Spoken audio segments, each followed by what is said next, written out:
अ, महापुरुषों को नमन करते हुए बामसेप के 39वें राष्ट्रीय अधिवेशन में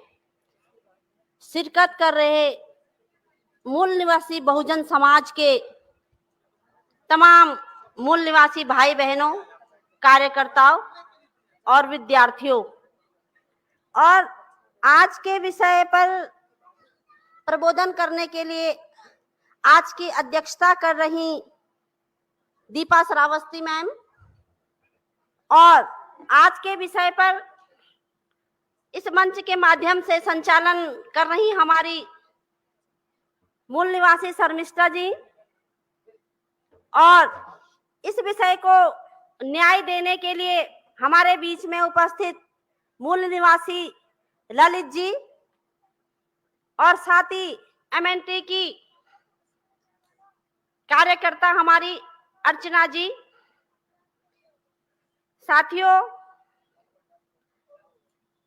अधिवेशन में प्रबंधन में आज महिलाओं को लेकर विषय निर्माण किया गया है। संविधान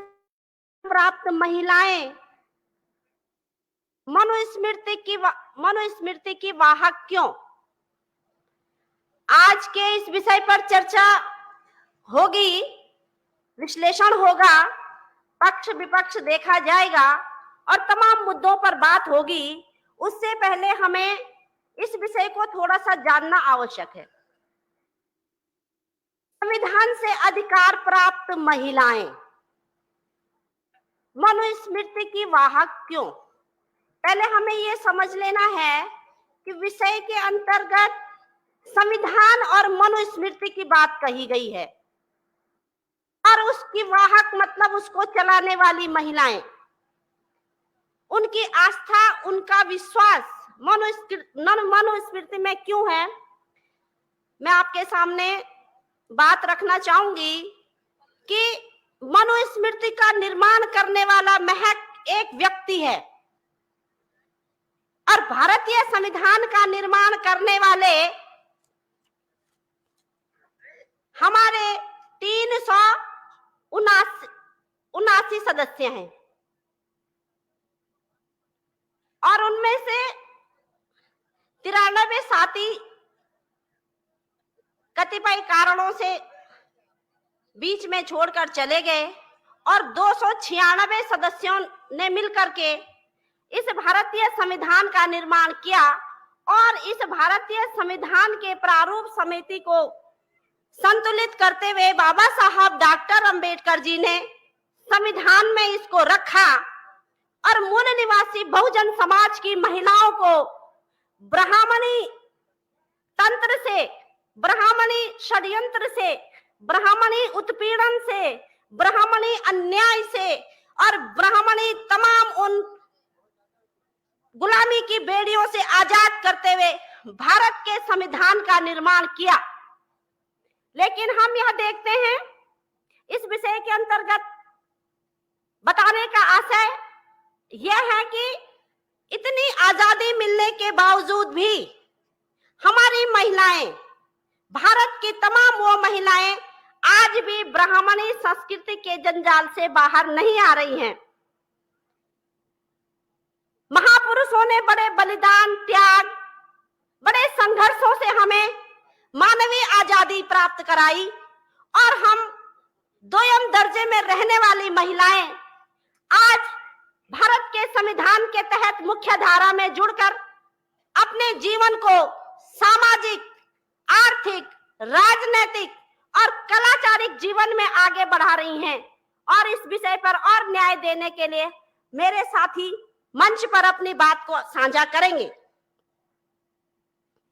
अभी हम देख रहे हैं कि वर्तमान में धार्मिक जो वातावरण इस देश के अंदर चल रहा है,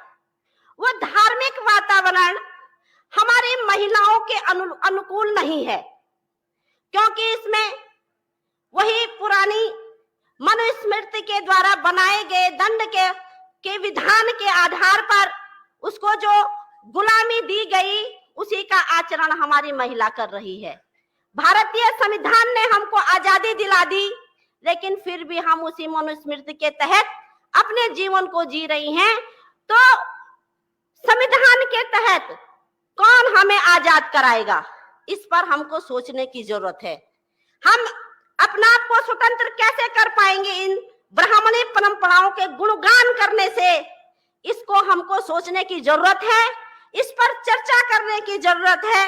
महिला मुक्ति के आंदोलन को बाबा साहब डॉक्टर अंबेडकर ने अपने जमाने में 1942 में 20,000 महिलाओं का सम्मेलन करके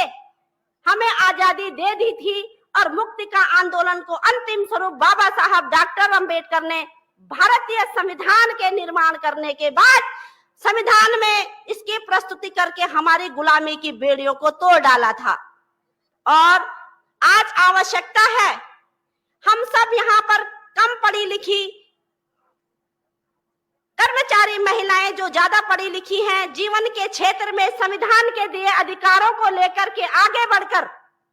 अपना जीवन स्वच्छंदता से जी रही हैं, उनको इतने अवसर प्राप्त हो गए हैं, लेकिन फिर भी वह उन रूढ़ी परंपराओं, आडंबर, पाखंडों में अपना वह पैसा जो हम कामकाजी महिलाएं हैं, वेतन भोगी महिलाएं हैं, बाबा साहब डॉक्टर अंबेडकर के उन संघर्षों के माध्यम से जो हम अपने वेतन का बहुत सारा भाग मनुस्मृति की धारणाओं में बंधी उन परंपराओं और रीति रिवाजों में खर्च कर रही हैं, हम इस गुलामी से कब बाहर निकलेंगे, यह सोचने की आवश्यकता है। यह समझने की आवश्यकता है कि हम कब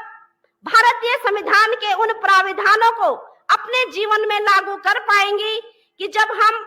भारत जैसे देश में अपने आप को, भारत के संविधान की पहली पंक्ति हम भारत के लोग में महिला भी संपूर्ण भागीदारी और संपूर्ण हिस्सेदारी प्राप्त कराई बाबा साहब के संविधान के माध्यम से, लेकिन फिर भी हम अपना आप को आजाद नहीं करा पा रही हैं और अपनी गिनती दोयम दर्जे में ही हमने आज रखी है। जो मनुस्मृति ने हमको पीछे धकेला, मनुस्मृति ने हमारे जीने का अधिकार हमसे छीना, मनुस्मृति ने हमारे स्वतंत्रता का अधिकार हमसे छीना, मनुस्मृति ने हमें गुलाम बनाया और तमाम गुलामी की जंजीरों में हमें जकड़े रखा, लेकिन भारतीय संविधान ने हमें आजाद कर दिया। तो इस विषय पर सोचने के लिए, इस विषय पर आगे बात करने के लिए हम कब खड़ी होंगी, हम कब अपनी आवाज को बुलंद करेंगी, हम कब उस भारतीय संविधान की शिक्षा को आत्मसात करके अपने आवाज उठाएंगी, यह बात यहाँ पर सोचने लायक है। और इस विषय पर यहाँ पर हमारे प्रबुद्ध साथी अपनी बात को आपके सम्मुख साझा करेंगी। कलाचारिक तौर पर अगर हम सोचते हैं तो जितने भी रीति रिवाज, परंपराएं, जितने भी जो भी हम अपने घरों में, अपने परिवार के बीच में, अपने बच्चों के बीच में ब्राह्मणी संस्कृति के ये जो टूल हैं, ये जो हथियार हैं, जो हम लोग एक पीढ़ी से दूसरी पीढ़ी को स्थानांतरित कर रहे हैं, लेकिन भारतीय संविधान का स्वतंत्र जो विचार है, आजादी दिलाने वाला जो हमारा विचार है, हमको समूह में खड़ा करके अपने लिए आवाज उठाने का जो विचार है, उसे हम कब पुख्ता कर पाएंगे, यह सोचने का विचार है साथियों। भारतीय संविधान बाबा साहब के लंबे संघर्षों, बाबा साहब के लंबे त्याग, बाबा साहब के उन असहनीय संघर्ष को आगे बढ़ाने का एक बहुत महत्वपूर्ण दस्तावेज है। और उस दस्तावेज की रक्षा करने की अगर सबसे ज्यादा जिम्मेदारी है तो हमारे भारत की महिलाओं की है, क्योंकि आप सभी जानते हैं कि बाबा साहब ने अपने जमाने में मनुस्मृति की बेड़ियों को तोड़कर महिलाओं को वो सारी आजादी, वो सारे हक अधिकार दिलाए। और उन्होंने, जब आप सभी जानते हैं कि भारतीय संविधान के अंतर्गत हिंदू कोड बिल के लिए जब महिलाओं को अधिकार वंचित किया गया था और उन्हें बाबा साहब डॉक्टर अंबेडकर महिलाओं को अतिरिक्त अधिकार दिलाने वाले थे, तत्कालिक प्रधानमंत्री जब उस बात से सहमत नहीं होते हैं तो बाबा साहब डॉक्टर अंबेडकर कानून मंत्री का पद तक त्याग देते हैं। तो हम कब समझेंगे इस बात को? उनके त्याग का स्मरण हम कब करेंगी? कितना खोया उन्होंने, अब फिर भी हम आज ब्राह्मणी संस्कृति के जंजाल में फंसकर अपनी पीढ़ियों को बर्बाद कर रही हैं। इसीलिए वामसेप संगठन ने महिलाओं के लिए विषय डिजाइन किया, भारतीय संविधान से अधिकार प्राप्त महिलाएं मनुस्मृति की वाहक क्यों? हमें वाहक बनना है भारतीय संविधान का, हमें वाहक बनना है स्वतंत्रता के अधिकार का, हमें वाहक बनना है अपनी स्वतंत्रता, अपनी आजादी का। और जो दोयम दर्जे में लाकर खड़ा करने वाली जो संस्कृति है, हमें आवाज उठानी है अपनी एक रूपता की, अपनी स्वतंत्रता की। इस पाखंडी कलाचार को छोड़ करके मूल निवासी बहुजन के सभ्यता वाले कलाचार को अपनाने की आवश्यकता है। इसीलिए यह विषय यहाँ पर डिजाइन किया गया और मैं आशा ही नहीं बल्कि पूर्ण विश्वास करती हूँ कि सम्मानित मंच पर बैठे हुए हमारे विदुषी कार्यकर्ता साथी इस विषय के साथ न्याय करेंगे। मैं इन्हीं शब्दों के साथ अपनी वाणी को यहाँ पर विराम देती हूँ। जय भीम, जय मूल निवासी।